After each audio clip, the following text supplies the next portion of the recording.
不知道从哪一年开始，长沙被评为最具幸福感的城市。那有人要问，什么是幸福感？在当今这样一个自媒体的时代，人们晒出的就是如何可以享受到吃喝玩乐的那种快乐和快感，而长沙恰恰就是那样一个提供吃喝玩乐、快感享受的城市。说到吃，湘菜自然闻名天下，全中国湘菜应该是目前排第一的菜种。即便你走向全世界，各种各样的湘馒头都会等着你。那来到湘菜的大本营，自然吃是没得说。而现在眼前的这个坡子街，就是湘菜网红店的聚集地。你说你来了长沙，要不要来坡子街？湖南人七大姑八大姨、祖宗18辈的美食都汇集在这条小小的街上。不到这条街来吃上一顿饭，你都不好意思回去跟人说你到过长沙。前面那栋红色的房子就是著名的火宫殿，全中国最大的网红毛爷爷为它站台。现在中国没有了战争，所以湖南人的聪明才智全部搞到了吃喝玩乐的事情上。那要说到喝，自然是茶颜悦色。在这一条街上100米，你一定可以看到3家茶颜悦色。当然，在这条街喝茶颜悦色才有最正宗的感觉。你不排队等上半个小时，你都对不起这杯茶颜悦色。看到前面这块电子广告牌没了？穿过这个黑洞，那边就是美食的世界。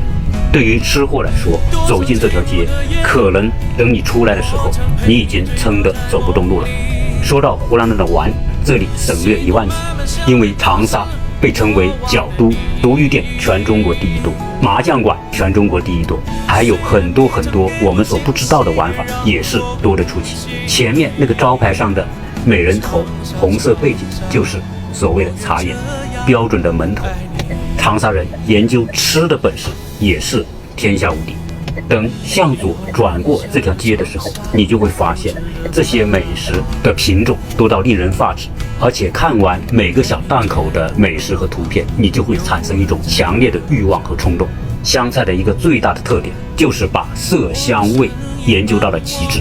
当你见到一个美女，你最多想到的是色，但是当你看到湘菜的时候，它的色香味一定会激起你强烈的荷尔蒙的冲动。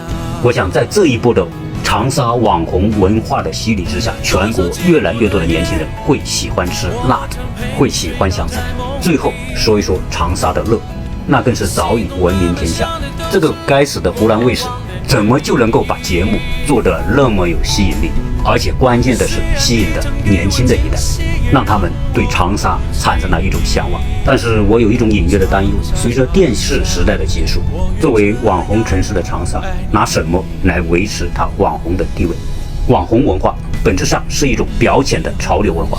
过去的湖南卫视支撑了今天长沙的网红地位，那未来长沙的网红地位靠什么来支撑？在今天这样一个网红时代、自媒体时代，你会的东西很快别人也都会了。